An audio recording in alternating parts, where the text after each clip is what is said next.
ඉතින් ඔගොල්ලෝ දන්නවා GTA VI මේ වෙද්දි ප්‍රී ඕඩර් කරන්න පුළුවන්. හැබැයි GTA VI ප්‍රී ඕඩර් කරන්න පුළුවන් වෙන්නේ ගේමින් කන්සෝල්ස් වලට විතරයි. කියන්නේ PC වලට ගේම් එක රිලීස් වෙන්නේ ගොඩක් පහුවෙන. ඉතින් මේ වෙද්දි මං ගාව ගේමින් කන්සෝල් එකක් නැහැ. ඉතින් මම හදිසියව තීරණය කළා GTA VI කියන්නේ මං හිතන්නේ සෑහෙන කාලයකට පස්සේ අපේ අර පරණ මතක ඔක්කොම Vice City එකම ගහලා තියෙනවා අලුත් කරන්න පුළුවන් ගේම් එකක් වෙයි කියලා හිතනවා.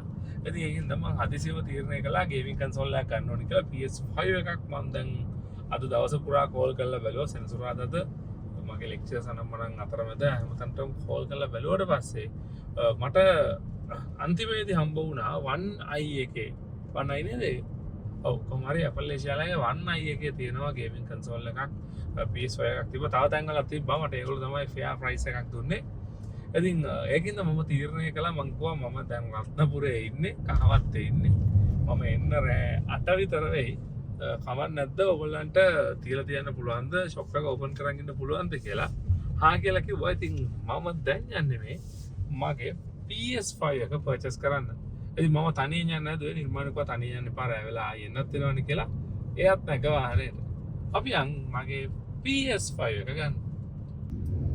ඉතින් අපි තාම හොරණ ඉන්නේ 1i එක මං හිතන්නේ 7ට වහනවා. මම දැන් කෝල් එකකුත් දීලා කිව්වා අපි එන ගමන් ඉන්නේ කියලා. මට මෙතන එස්ටිමේෂන් ටයිම් එක වෙන්නන්නේ තා පැය විනාඩි 10ක් විතර දෙනවා 7:37 දෙතෙන්ට යන්නේ කියලා. ගොඩක් දුරට ඒගොල්ලෝ රිසර්ව් කරා කියපු හින්දා පොඩ්ඩක් ඕපන් කරගෙන ඉඳීනේ. ඉතින් ඔන්න අපි අන්තිමට ඇවිල්ලා ගාලු පාරට දාගත්තා. මෙතන අරයිවල් ටයිම් එක 7යි දිහා වෙනනම් තව විනාඩි 2යි මීටර් 900යි කියලා. ආසාවෙන් ආවට වහලත් යන්නෙත් නෑ බලමු. ඉතින් ආයි කියන්න ඕනේ මේක ස්පොන්සර්ඩ් වීඩියෝ එකක්වත් එහෙම මොකක්වත් නෙමෙයි. මම ඉන්ටර්නෙට් එකේ සර්ච් කළා තන් දෙක තුනකට කතා කරලා ඒගොල්ලන්ගේ වොරන්ටි එක කම්පෙයාර් කරලා බලලා මෙතනින් ගත්තේ. සමහර විට මීටත් වඩා හොඳ තැන් තියෙන ඉඩ තිබ්බා. ඒ කියන්නේ වොරන්ටි එක දෙන සහ අපිට ට්‍රක් ගාලා ගිහලා ගන්න පුළුවන් පොඩ්ඩක් ට්‍රස්ටඩ් තැන් යුනිටි ප්ලාසා එකේම අපිට බලන්නත් තිබ්බා. ඉතින් මට පොඩ්ඩක් හදිසියක් ඇති වුණානේ. ඉතින් ඒකින්ද මේ වෙලාවේ හම්බෙච්ච බෙස්ට්ම ඔප්ෂන් එක මේක කියලා හිතච්ච ඉඳ තමයි කහවත් ඉඳලම මෙතෙන්ට ආවේ. ආසාවට ආවට වහලක් දන්නේ නැහැ. ඇරලා තියන්නේ නේ. යන්න පුළුවන් වෙයි. මේ ඉන්ටර්නැෂනල් නේද? හා?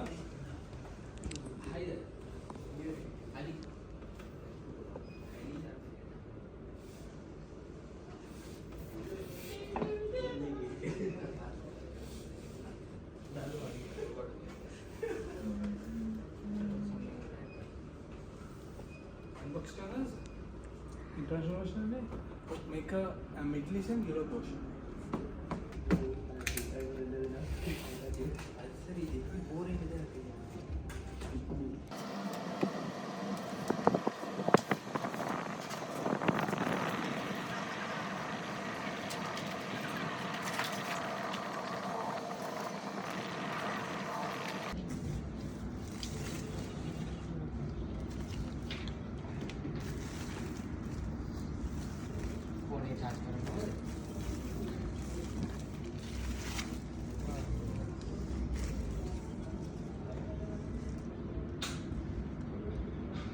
water there.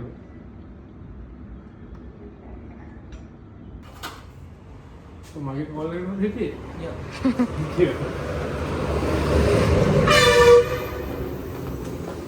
පිටිපස්සටද? පිටිපස්සටද? අනේ මොකද්ද?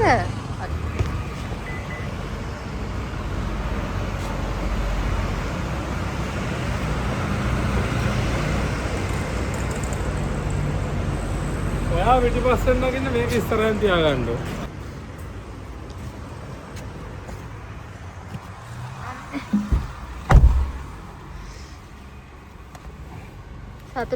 සතුටුයි නේද? ඔයා පිටිපස්සෙන් නගින්න මට මේක ඉස්සරහින් තියාගන්න ඕන.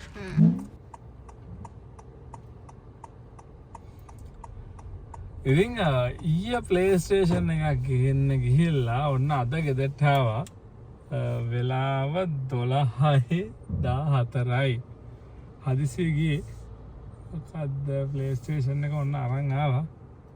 බලමු ගිහිල්ලා ඔන් කරලා. ඉතින් අපි මේක ගත්ත තැනදීත් අන්බොක්ස් කළා. පෙට්ටිය අන්බොක්ස් කරලා එහෙම තියෙන දේවල් බැලුවා. හැබැයි ඉතින් විස්තර කරන්න ඕනේ නෑනේ. නිකන් එතන චෙක් කරලා විතරයි. ඉතින් මම මග්ගාව විස්තර කරන්න මොනවද මේකේ පැකේජ් එකේ තියෙන්නේ කියලා ඔයගොල්ලෝ මේක දන්නවා ඇති. දැන් පැක් කරලා දෙන විදිහට ඉස්සෙල්ලාම තියෙන්නේ පේපර්ස් ටික, මැනුවල් ටික. ඊට පස්සේ HDMI කේබල් එක. ඊට පස්සේ USB කේබල් එකක් එනවා. මේක එන්නේ අපිට අපේ කන්ට්‍රෝලර් එක charge කරන්න. ඊට පස්සේ මම ගත්තේ Europe and middle east version එක හින්දා ඒකේන පවර් කේබල් එක මෙන්න මේ වගේ. right. ඔය ටික තමයි ඊට පස්සේ අපිට හම්බ වෙනවා තව චූටි ස්ටෑන්ඩ් එකක්. මම මේක පෙන්වන්න මොකටද ඕන වෙන්නේ කියලා. ඊට පස්සේ අපේ කන්ට්‍රෝලර් එක අපිට හම්බ වෙනවා. මේ ප්‍රොපර් අන්බොක්සිං එකක් එහෙම නෙමෙයි. ඔයගොල්ලෝ මීට වඩා හොඳ ඒවා දැකලාද මම මේ ආවිල්ලා හදිස්සියට රෑ 12ට විතර මේ කරන්නේ. ඔන්න කන්ට්‍රෝලර් එක තියෙනවා මේ විදිහට. ඊට පස්සේ අපිට අපේ PS5 එක ලියට ගන්න පුළුවන්.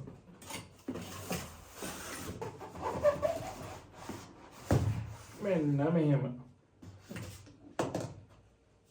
right. දැන් අපිට box එක ඕනේ නැහැ නේ. box එක අයින් කරගමු. ඊට පස්සේ PS5 එක ලියට ගමු.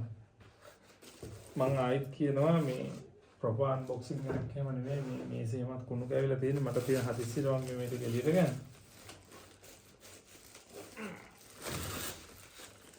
right. මම මේවා ඉසි කරනවා පැත්තකට. මෙන්න තියෙනවා මගේ PS5 එක. right. ඉතින් මෙන්න මේ ටික තමයි අපිට පැකේජ් එකේ හම්බ වෙන ටික. මේ පොලිතින් කවර් ටික එහෙම අයින් කළොත් පැත්තකට PS5 එක හම්බ වෙනවා. කන්ට්‍රෝලර් එක හම්බ වෙනවා. Type C කේබල් එකක් හම්බ වෙනවා මේක charge කරන්න. ඒ කියන්නේ මේක dock එකකට තිබ්බොත් මේ පැත්තෙන් connect කරගත්තා වගේ dock එකට pin ටික තියෙනවා. dock එකක් නැති කෙනෙක්ට නිකම්ම මේ Type C කේබල් එක ගහලා මේකට දීලා උනත් charge කරන්න පුළුවන්. Type C කේබල් එක හම්බ වෙනවා. power කේබල් එක හම්බ වෙනවා. HDMI කේබල් එක හම්බ වෙනවා. ඔය ටික තමයි හම්බ වෙන්නේ. ආයි paper X හම්බ වෙනවා. ඊට පස්සේ මම කොහොමද මෙන්න මේ චූටි ස්ටෑන්ඩ් එකක් හම්බලා තියෙනවා කියලා ඒ අකුර වගේ නේ. මේක තියෙන්නේ අපි දැන් මේ අතට තියන්න නැතුව අපිට මෙන්න මෙහෙම තියාගන්න ඕන නම් මෙන්න මේ අතට තියාගන්න ඕන නම් මෙන්න මේක ප්ලග් කරන්න පුළුවන් මෙන්න මෙතෙන්ට ඔන්නවම කළා අනිත් එකක් තියලා මෙන්න මේ අතට අපිට මේක ඔන්නවම තියාගන්න පුළුවන්කම තියෙනවා. right. ඉතින් ඊට පස්සේ කවුරු හරි කෙනෙක් බලාපොරොත්තු වෙනවා නම් ස්ට්‍රීම් කරන්න PS5 එකෙන් ගේම් ප්ලේ කරලා චූටි අදහසක් තියෙනවා හිතේ. ඔයගලන්ට ඩිරෙක්ට් මේකෙන් ස්ට්‍රීම් කරන්න බෑ. මේකට අනිවාර්යයෙන් ඔයාලට මොකද HDMI account එක ගන්න තියෙන්නේ. මෙන්න මේ වගේ capture card එකක් ඕනද දැන් capture card එකකුත් මම අරගෙන ආවා. මේකෙන් මේකට දීලා මේක through අපිට computer එකට දීලා capture කරගන්න පුළුවන්කම තියෙනවා අපි play කරන game එක. ඉතින් PS4 එකකින් best output එක ගන්න නම් අපි ගාව හොඳ 4K TV එකක් 4K display එකක් තියෙන්න ඕනේ. හැබැයි මං ගාව මේ වෙලාවේ තියෙන්නේ මගේ monitors ඔක්කොම 2K monitors. හැබැයි ඒකටත් එක්ක හරියන්න මං ගාව තියෙනවා ලොකු size එකේ අඟල් 75ක 4K smart board එකක්. ඉතින් මගේ කල්පනාව තියෙන්නේ මගේ වෙන්න මේ PS4 එක ඔන්න ස්මාර්ට් බෝඩ් එකට සම්බන්ධ කළා මම හිතනවා මට සෑහෙන හොඳ ගේමිං එක්ස්පීරියන්ස් එකක් ගන්න පුළුවන් වෙයි කියලා. ඉතින් මේ කාමරේ පිළිවෙල නැහැ. මම මේව ලෑස්ති වෙලා ගේමිං රූම් එකක් හදන්න සෙටප් එකක් හදන්න එහෙම කිසිම සූදානමක් නැහැ. හදිස්සියේ GTA V වල රිවිව්ස් බලද්දී මට ආස හිතුණා අනිවාර්යයෙන්ම GTA V ප්ලේ කරන්න ඕනේ කියලා. ඒක තමයි ප්‍රධානම හේතුව. ඉතින් GTA V ප්ලේ කරන්න නම් අනිවාර්යෙන් PS4 එකක් තියෙන්න ඕනේ. දැන්ට ගන්න තියෙන හොඳම version එක මේක PS4 එක Pro එක නැත්තම් Pro එක ගොඩක් ගණන්. ඉතින් ඒකේ ඉඳන් මම මගේ PS4 එක අරගෙන ආවා. ඉතින් මේක දැන්මම මගේ ස්මාර්ට් බෝඩ් එකට setup කරලා try out කරලා බලන්න හිතාගෙන ඉන්නේ. ඉතින් GTA V pre-order කරද්දී ඒකේ වීඩියෝ එක අරගෙන එන්න. ඉතින් බොහොම ස්තුතියි මගේ පිළිවෙලක් නැති හදිස්සියේ ගිය PS4 එක ගන්න vlog එක බලන්න. තාත් වීඩියෝ එකක් අරගෙන ඉක්මනට මෙන්න like it's delirium, ay, like it's delirium.